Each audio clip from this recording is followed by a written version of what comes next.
À celles et ceux qui s'interrogent sur la contribution des plus aisés, des plus riches au paiement de l'impôt sur le revenu en France, eh bien la DGFiP, la Direction générale des finances publiques, vient tout juste de nous donner donc, les derniers chiffres, ceux de 2024. Bonjour Julie Ruiz.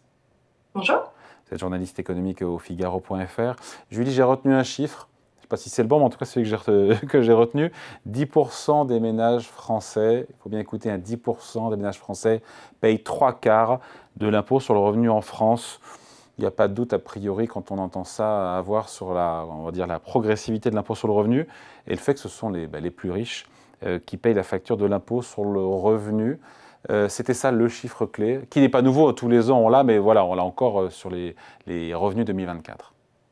Effectivement, c'est un chiffre qui n'est pas nouveau, mais qui s'inscrit dans un contexte voilà, que je vais évoquer, mais très rapidement parce qu'on en a beaucoup entendu parler. Là, en plein milieu des débats budgétaires qui s'enlisent, c'est un petit peu le chaos politique, on peut le dire, on a eu un grand et long débat sur la taxation des plus aisés en France, porté, vous vous souvenez certainement, par toutes les polémiques, tous les débats, toutes les discussions autour de la taxe Zuckman. Et la taxe Zuckman, du nom de l'économiste qui l'a imaginée, elle a été aussi créée parce que cet économiste argumente le fait que les riches ne paieraient pas assez d'impôts, ou en tout cas pas leur juste part d'impôts. Là, c'est vrai qu'avec l'impôt sur le revenu, c'est assez clair, et effectivement, ce n'est pas un chiffre qui est nouveau. On voit bien que la progressivité, en tout cas pour l'impôt sur le revenu, qui est un impôt important en France, tant en recettes aussi que dans les mœurs, dans le quotidien, on voit bien que là, c'est effectivement les plus aisés, les 10% les plus aisés, les 1% les plus aisés, les 0,1% les plus aisés qui en payent la plus grande part. Et donc, dans le contexte politique, je pense effectivement que c'est intéressant de s'intéresser à cette statistique qui effectivement est juste le fait de la construction même de l'impôt sur le revenu, qui, vous l'avez dit, est un impôt progressif. Pour l'illustrer assez rapidement, l'impôt sur le revenu, vous savez, il y a plusieurs tranches. Il y a 2 tranches, et je dirais même 2 tranches et demie, qui ne concernent que les 10% les plus aisés. Ouais. Et Bah, ça montre bien, alors la qu'avec ce progressivité, système. bien sûr, la C'est ça, progressivité ça qui montre frappe. bien Ouais. que c'est un impôt qui est pensé pour que ce soit ceux qui ont le plus de revenus qui participent le plus aux finances publiques, parce que c'est ça, un impôt, c'est ça, c'est Exactement. récolter de l'argent pour financer l'État. Donc un impôt, Julie, qui est hyper concentré, l'impôt sur le revenu qui a rapporté 92 milliards en 2025 au titre des revenus 2024. C'est 10% de plus que l'année précédente en matière de recettes fiscales. Est-ce que c'est beaucoup? Est-ce que là encore, ce surcroît d'impôt sur le revenu, des recettes qui sont rentrées dans les caisses, ça vient aussi des plus riches qui ont contribué à cette hausse? Effectivement, bah, encore une fois, c'est comme ça qu'est pensé le barème, donc c'est comme ça qu'est pensé cet impôt. Et donc là, on a une hausse, et effectivement, c'est aussi intéressant de noter, qui est une hausse record. On n'en a pas eu de telle depuis 10 ans. Et voilà, c'est très au-delà des moyennes qu'on connaît depuis qu'on mesure ces recettes-là. Et c'est dû en partie à une chose très simple qui est l'extinction du phénomène d'inflation qu'on a connu il y a quelques années. Et donc, comme vous le savez, et ça aussi on en a beaucoup parlé pendant le débat budgétaire, le barème, c'est-à-dire les tranches dont je parlais tout à l'heure, de l'impôt sur le revenu, sont indexées normalement, automatiquement sur l'inflation. Alors, dans la copie budgétaire du gouvernement, ça n'est pas le cas, mais normalement, c'est comme ça. Et donc, l'année dernière, ces tranches ont été revalorisées, mais un petit peu, puisque l'inflation était assez faible, autour de 1,8.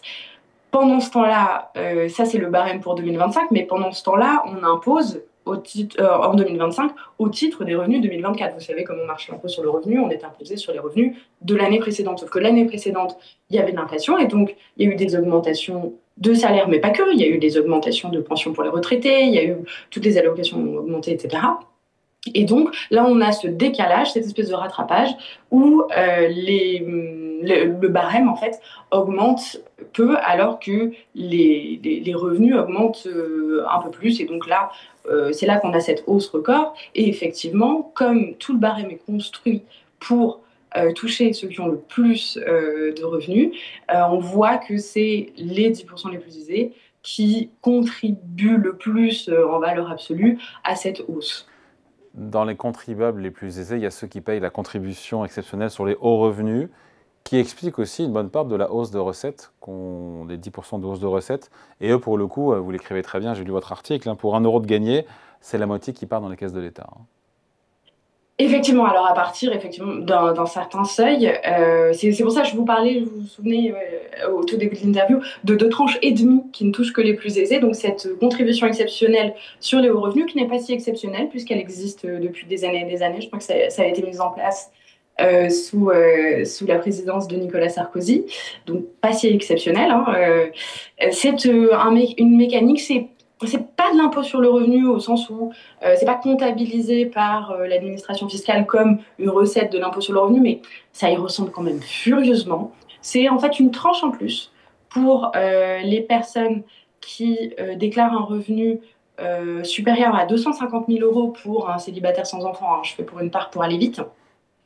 Et si vous gagnez plus que 250 000 euros par an, à partir de ce seuil-là, chaque euro de gagné, effectivement, est imposé avec un taux qui est soit de 48%, soit de 49%, si c'est un peu plus. Et donc là, on voit bien qu'à partir de ce seuil-là, chaque euro de gagné, il y a 48 ou 49% pour ceux qui gagnent encore plus, qui vont directement dans les caisses de l'État. Julie, pourquoi est-ce que, ce sont les chiffres de Bercy, on ne les a pas inventés, pourquoi est-ce que quand on entend ce chiffre-là, 10% des ménages qui payent les 3/4 de l'impôt sur le revenu en France, ça ne clôt pas le débat sur, notamment à l'Assemblée, sur la taxation des plus riches qui ne contribueraient pas assez en pourcentage de leurs revenus? Ça, c'est toujours un petit peu un débat qui est politique, j'ai même envie de dire idéologique. L'idée, je pense, de la gauche, hein, disons-le, qui défend une taxation plus forte des plus aisés, soit via les revenus, soit via le patrimoine. On l'a bien vu avec la taxe Zuckman, qui est non pas un impôt sur le revenu, mais un impôt sur le patrimoine. On l'a bien vu dans les votes à l'Assemblée où on a changé l'IFI pour élargir son assiette, c'est-à-dire l'IFI, l'impôt sur la fortune immobilière, qui touche, comme son nom l'indique, les biens immobiliers. Il y a un amendement qui a été voté à l'Assemblée pour élargir ça et aller taxer également les œuvres d'art, les objets précieux, les voitures, ce genre de choses, donc une plus large assiette. L'idée, je pense, hein, des défenseurs d'une plus grande taxation des riches, selon leur propre formule, c'est de dire, certes, les plus aisés contribuent, mais il faudrait qu'ils contribuent encore plus, tout simplement. Avec l'idée, d'ailleurs, je l'ai découvert en vous lisant, Julie, c'est que le fait d'élargir l'assiette de l'impôt sur la fortune immobilière aux œuvres d'art, vous l'avez dit, aux voitures de collection, aux voitures et aux fonds euros de l'assurance vie, pour les caisses de l'État, ça serait seulement 500 millions. Vous me direz, c'est déjà ça. Mais ce n'est pas plus de 500 millions d'euros de plus de recettes par an. Hein. Je m'attendais à plus. Oui, c'est pour ça que je parle de quelque chose d'idéologique. On voit bien que on n'est pas seulement dans de l'efficacité, on n'est pas seulement dans de la recherche pour financer des politiques publiques au sens large.